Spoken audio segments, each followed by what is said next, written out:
तो आइए ध्यान देंगे। आज महाराज दशरथ को गुरुदेव वशिष्ठ की दया कृपा से सब चीज प्राप्त हुई है, हर चीज प्राप्त हुई है मेरे प्यारे। इसीलिए गुरुदेव वशिष्ठ से महाराज दशरथ कहने लगे, गुरुदेव आपकी दया कृपा से मुझे सर्व सुख प्राप्त हुए हैं और मैं आपसे ये कहना चाहता हूं कि आप जो कुछ मांगना चाहते हैं वो मांग लीजिए। गुरुदेव वशिष्ठ ने कहा ठीक है। गुरुदेव वशिष्ठ ने मेरे प्यारे कुछ भी नहीं मांगा, यानी सुख संपत्ति कुछ भी नहीं मांगा अपने लिए। और कौन सा नेक मांगा है? केवल जीवन में एक ही बार नहीं मांगा है, वो भी काहे का मांगा है? किसका मांगा है महाराज दशरथ ने? कि नेंगू मांगी गुरु नाय कुलीहा और हर्षित विजया तब कपि देना। प्यारे, यहाँ पर केवल गुरुदेव वशिष्ठ ने महाराज दशरथ से नेक मांगा था और वो भी किसी धन दौलत और संपत्ति का नेक नहीं मांगा था। गौर करेंगे, इनके जीवन में कोई लोभ भी नहीं है और इनके जीवन में कोई क्रोध भी नहीं है, क्योंकि महाराज याद रखना मेरे प्यारे, विश्वामित्र महाराज जी ने गुरु वशिष्ठ के 100 पुत्रों का वध किया था। 100 पुत्र मार दिए थे गुरुदेव वशिष्ठ के, लेकिन कभी गुरुदेव वशिष्ठ को क्रोध नहीं आया।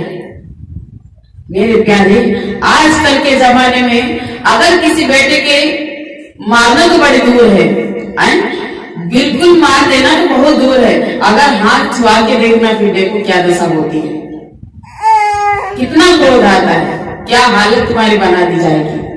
लेकिन मेरे प्यारे, कभी गुरुदेव वशिष्ठ को क्रोध ही नहीं आया और बताया है। इसीलिए गुरुदेव वशिष्ठ को कभी क्रोध भी नहीं आया और इसीलिए गुरुदेव वशिष्ठ हर प्रकार से उत्तम है। लेकिन आज यही गुरुदेव विश्वामित्र महाराज जब जब यज्ञ हवन करते हैं तो उनकी यज्ञ पूरी नहीं हो पा रही है। मेरे प्यारे, जब जब यज्ञ हवन करते हैं तो उनकी यज्ञ पूर्ण नहीं हो पा रही है, क्योंकि जबकि विश्वामित्र के समान कोई सूत्रधारी नहीं हुआ है, कोई मंत्रधारी नहीं हुआ है और ना कोई उनके समान सूत्रधारी हुआ है, ना कोई मंत्रधारी हुआ है। और मेरे प्यारे याद रखना, जिसके जीवन में सारे सूत्र हो, सारे मंत्र हो और जिसके पास सारे शस्त्र हो, वो उसकी यज्ञ पूर्ण नहीं हो पा रही। लेकिन याद रखना मेरे प्यारे, बिल्कुल सच है, नहीं हो पाएगी। क्यों नहीं हो पाएगी? जब तक मेरे प्यारे उसके जीवन में कोई सत्य समर्पण नहीं आएगा, तब तक उसकी जीवन रूपी यज्ञ पूर्ण होने वाली नहीं है।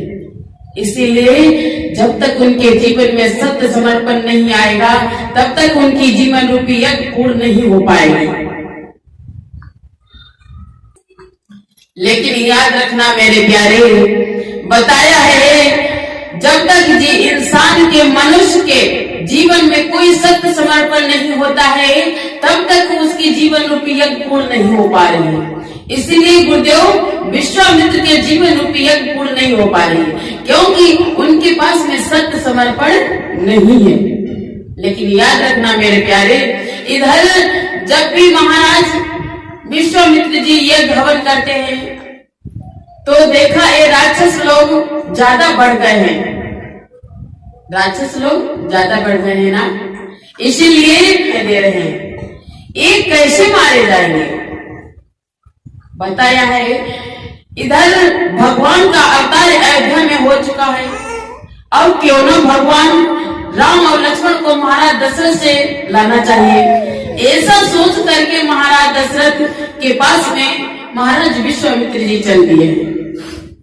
किस प्रकार से बताया है, बहुत सुंदर भाव आया है।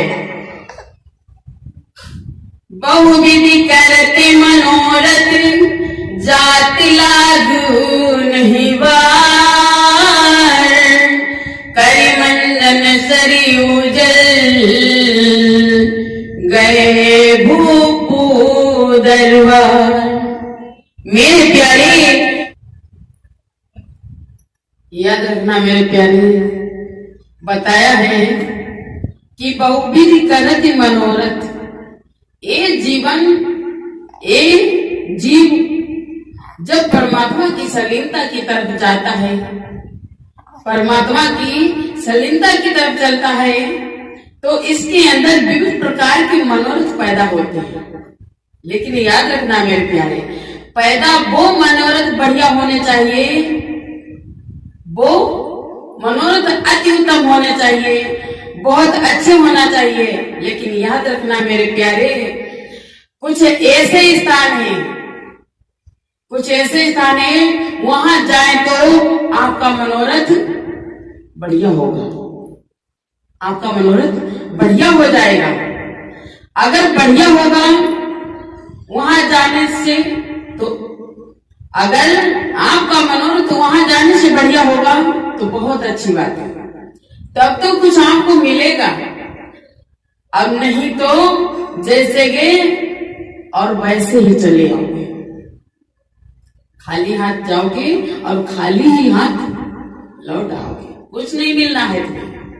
इसीलिए बताया है, कथा में जाओ तो अपने मनोरथ को बढ़िया करके जाओ,